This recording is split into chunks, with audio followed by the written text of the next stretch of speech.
Hi friends, आज की कहानी एक डेस्परेट सिंगल वुमन के बारे में है जो अपना घर बचाने के लिए एक अमीर 19 साल के लड़के को डेट करती है। भले ये उसे आसान लगता है, लेकिन उसकी जिंदगी का ये सबसे बड़ा चैलेंज हो जाता है। मूवी की मेन कैरेक्टर मैडी, जिसकी उम्र 32 साल की है, वो ऊबर ड्राइवर के साथ एक बारटेंडर का भी काम करती है। मूवी की शुरुआत में गैरी नाम का व्यक्ति मैडी के घर पहुंचता है और उसके कार को टो करता है और बताता है कि उसने इस महीने का प्रॉपर्टी टैक्स नहीं भरा है। मैडी गैरी से विनती करती है कि वो एक ऊबर ड्राइवर है और वो बिना कार के कुछ नहीं कमा सकती, लेकिन इस पर गैरी गुस्से से कहता है कि उसने फ़ोन भी नहीं उठाया और बिना एक्सप्लेनेशन दिए उसके साथ ब्रेकअप भी कर लिया। गैरी के बातों से लगता है कि ये दोनों पहले भी डेट कर चुके हैं और गैरी को बिना बताए छोड़ने के कारण गैरी आज भी गुस्सा है। मैडी अपना कार बचाने के लिए फ्लर्ट करती है, लेकिन उसी समय एक आदमी मैडी के बेडरूम से बाहर निकलता है। गैरी इसे देखकर सब समझ जाता है और कार को टो करके अपने साथ ले जाता है। मैडी बहुत ही फ्रस्ट्रेटेड होते हुए स्केटबोर्ड से बार के लिए निकल जाती है जहां वो काम करती है। मैडी बहुत हेल्पलेसली अपने दोस्त सारा और जिम, जो एक कपल हैं, उनसे नए काम के बारे में डिस्कस करती है। सारा अपने फ़ोन में नए काम को ढूंढती है और उसी वक्त उसे एक पोस्ट नज़र आता है जिस पर एक अमीर कपल अपने 19 साल के बेटे के लिए एक टेम्पररी गर्लफ्रेंड ढूंढते हैं जो उसके बेटे को डेट कर सके, और उसके बारे में कुछ ऐसा लिखा रहता है कि उनका बेटा बहुत ही शाई है और उसकी कभी गर्लफ्रेंड नहीं थी, लेकिन वो बहुत ही स्मार्ट है। और डिस्क्रिप्शन में ये भी लिखा होता है कि उनको कोई सुंदर अट्रैक्टिव लड़की चाहिए जिसकी उम्र लगभग 25 साल तक हो और उनके बेटे को आज के ज़माने के लिए तैयार कर सके, ताकि जब वो कॉलेज जाए तो उसको कोई प्रॉब्लम ना हो, और इसके बदले में उस लड़की को वो एक कार भी देंगे। मैडी को पहले ये मजाक लगता है, लेकिन जिम कहता है कि वो इन अमीरों को जानता है, वो अपने बच्चे के लिए कुछ भी कर सकते हैं।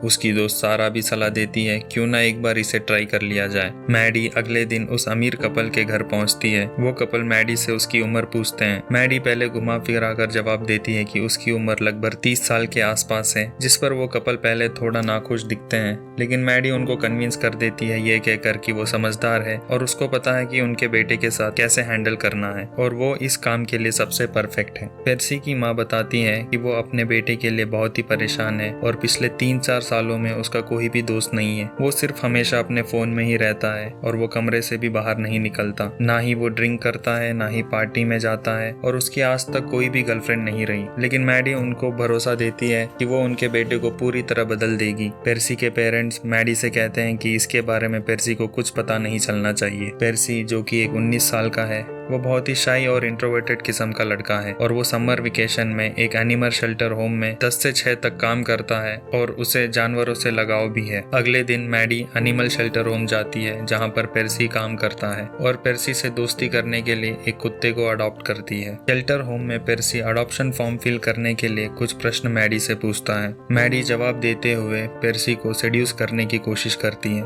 लेकिन पेर्सी बहुत ही कंफ्यूज दिखता है और वो कुछ इंटरेस्ट नहीं दिखाता मैडी की तरफ। पेर्सी घबराते हुए वहां से किसी तरह निकलने की कोशिश करता है, लेकिन मैडी बात बात में फंसाकर उसे घर छोड़ने के लिए मना लेती है। पेर्सी मैडी के वैन में रखे हुए टूल्स को देखकर घबरा जाता है और पेर्सी को लगता है कि मैडी उसे किडनैप करना चाहती है। जैसे ही वो दोनों मैडी के घर पहुंचते हैं, पेर्सी घबरा कर मैडी की आंखों में पेपर स्प्रे डाल देता है। मैडी रोते हुए पेर्सी को पूछती है कि उसने ऐसा क्यों किया, जिस पर पेर्सी बताता है कि उसे लगा कि उसका किडनैप हो रहा है, जिस पर मैडी गुस्से से कहती है कि एक लड़की कैसे एक 19 साल के लड़के को किडनैप कर सकती है, और उसकी आंखों में पानी डालने के लिए कहती है। मैडी पेर्सी की तारीफ करती है और उसे बताती है कि वो बहुत ही हॉट है, जिस पर पेर्सी खुश होता है और मैडी को डेट के लिए पूछता है। अगले पल मैडी अपने दोस्त सारा और जिम से मिलती है और कहती है कि ये लड़का बहुत ही पैम्पर्ड है और उसको डेट करना बहुत ही मुश्किल सा टास्क है। पेर्सी अपने पहले डेट के लिए मैडी से एक रेस्टोरेंट में मिलती है। मैडी उसकी बहुत तारीफ करती है और उसको जबरदस्ती ड्रिंक पिलाती है, लेकिन उसी वक्त वहाँ मैडी का एक्स बॉयफ्रेंड आ जाता है और पेर्सी को मैडी से बच के रहने के लिए सलाह देता है। मैडी पेर्सी से कहती है कि यहाँ पर बहुत गर्मी है और वो कहीं बाहर बीच के तरफ जाना चाहती है। अगले सीन में वो दोनों एक बीच के पास दिखते हैं। मैडी स्विमिंग करने के लिए पेर्सी को कहती है। पेर्सी स्विमिंग ना करने के लिए बहुत सारे बहाने करता है, लेकिन मैडी नहीं मानती और किसी तरह पेर्सी को समंदर में ले जाती है। मैडी और पेर्सी दोनों नेकेड होकर समंदर में स्विमिंग करते हैं और उसी वक्त वहाँ एक ग्रुप आ जाता है जो मैडी और पेर्सी को परेशान करने के लिए उनके कपड़े कपड़े चुराने की कोशिश करते हैं, लेकिन मैडी बहुत होशियारी से उनके साथ लड़कर अपने कपड़े वापस ले लेती है और फिर वो दोनों मैडी के घर जाते हैं। मैडी फिर से पेर्सी को सेड्यूस करने की कोशिश करती है। पेर्सी कहता है कि वो इसके लिए तैयार नहीं है और वो थोड़ा रोमांटिक किस्म का इंसान है जो अपने हिसाब से टाइम लेकर ये सब करता है। पेर्सी अपने बचपन के बारे में बताता है कि उसके बारे में गलत अफवाह की वजह से उसका कोई दोस्त नहीं बना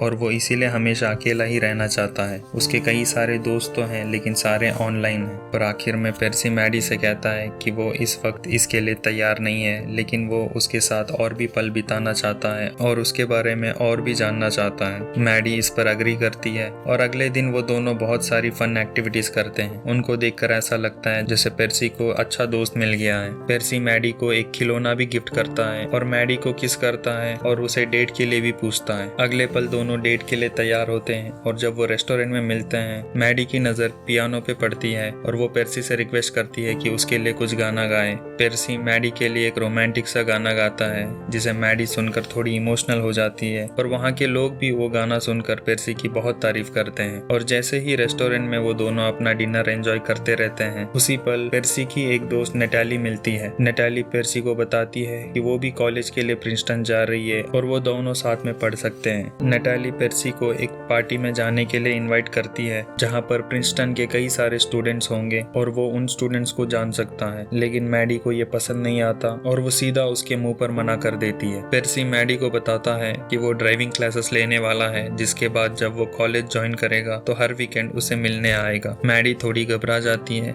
क्योंकि उसको पता है ये रिश्ता सिर्फ थोड़े समय के लिए है और पेर्सी को बताती है कि ये उसके करियर के लिए अच्छा नहीं है और वो अपना फोकस कॉलेज की तरफ करे। पेर्सी इसे सुनकर थोड़ा उदास हो जाता है और डिनर आधे में ही छोड़कर वहाँ से निकल जाता है। पेर्सी नटाली के बताए हुए पार्टी के लिए जाता है। मैडी को पेर्सी का बिहेवियर देखकर पता रहता है कि ये सब वो इसीलिए कर रहा है क्योंकि वो उस पर गुस्सा है। मैडी पेर्सी को फॉलो करते हुए पार्टी में चली जाती है और वहाँ सारे स्टूडेंट्स ही दिखते हैं और सब मैडी को टीचर समझ लेते हैं। पेर्सी पार्टी में शराब पीता है और वहाँ पर एक बड़ा सा तमाशा हो जाता है, जिसके बाद मैडी पेर्सी को नशे के हालत में वापस लाती है। पेर्सी मैडी से कहता है कि वो उसको बहुत पसंद करता है और उसको कभी नहीं छोड़ेगा और उसको साथ रहने के लिए कहता है। अगली सुबह पेर्सी अपने पेरेंट्स को उसकी गर्लफ्रेंड मैडी के बारे में बताता है और कहता है कि वो पढ़ाई के लिए प्रिंसटन नहीं जाना चाहता है और अपनी आगे की पढ़ाई यहीं पे करना चाहता है। इसे सुनकर उसके पेरेंट्स शॉक हो जाते हैं और वो कहते हैं कि उसको पढ़ाई प्रिंसटन में ही करनी पड़ेगी, जिस पर पेर्सी गुस्से से कहता है कि वो अब बड़ा हो चुका है और अपने डिसीजंस खुद ही ले सकता है। अगले पल उसके पेरेंट्स मैडी को कॉल करते हैं और बताते हैं कि वो कार रख सकती है।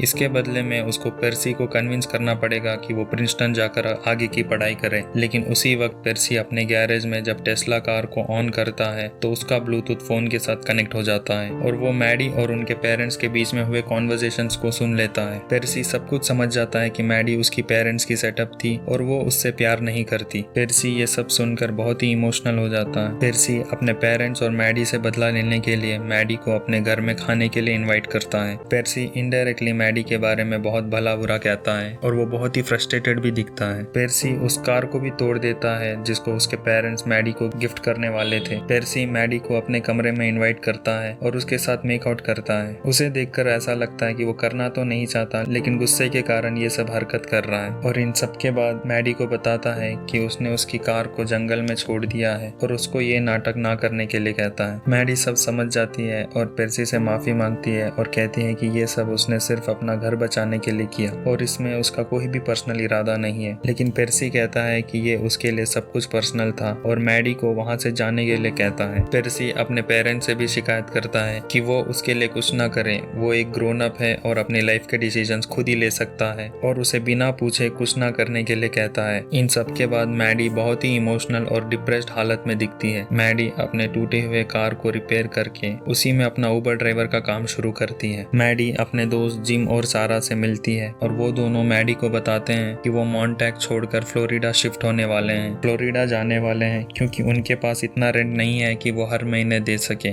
और मॉन्टैग बहुत ही महंगा हो चुका है। मैडी ये सब सुनकर बहुत ही दुखी हो जाती है और बताती है इस जगह सिर्फ 2-3 कारणों के लिए रहती है, जिसमें सबसे बड़ा कारण वो दोनों हैं, जिस पर सारा कहती है कि उसे भी इस जगह को छोड़कर कहीं नए जगह पर शिफ्ट होना चाहिए। मैडी बताती है कि वो घर उसकी मम्मी की आखिरी निशानी है और वो कभी नहीं छोड़ेगी, जिस पर सारा फिर से कहती है अगर उसकी माँ आज भी जिंदा होती तो वो यही चाहती कि वो जहाँ भी रहे बस खुश रहे। अगले सीन में मैडी किसी नए आदमी को डेट करती है और अपने घर पर लाती है और वो आदमी उसी खिलौने से खेलता है जो पर्सी ने मैडी को गिफ्ट दिया था। मैडी उस खिलौने को देखकर उस पल को याद करती है और उसको एहसास होता है कि वो भी पर्सी के बारे में कुछ फील करती है। मैडी थोड़े दिनों के लिए कंफ्यूज रहती है और आखिर में पर्सी से मिलने जाती है। मैडी शेल्टर होम में पर्सी के बारे में पूछती है लेकिन वहाँ से उसे कोई मदद नहीं मिलती और पर्सी को ढूंढते हुए उसके घर चली जाती है, जहाँ उसकी मम्मी बताती है कि वो एक प्रिंसटन पार्टी में गया है। मैडी उस पार्टी में पहुंचती है। पर्सी मैडी को देखकर इग्नोर करता है और उससे दूर रहने की कोशिश करता है। मैडी उसे बताती है कि उन दोनों के बीच में जो दोस्ती थी वो सच्ची है और वो लाइफ में बहुत दुखी थी, जिसके कारण उसने लोगों को भी दुख दिया। पर्सी मैडी को इग्नोर करते हुए अपनी कार में बैठ जाता है, लेकिन मैडी उसे छोड़ती नहीं और कार में लटक जाती है।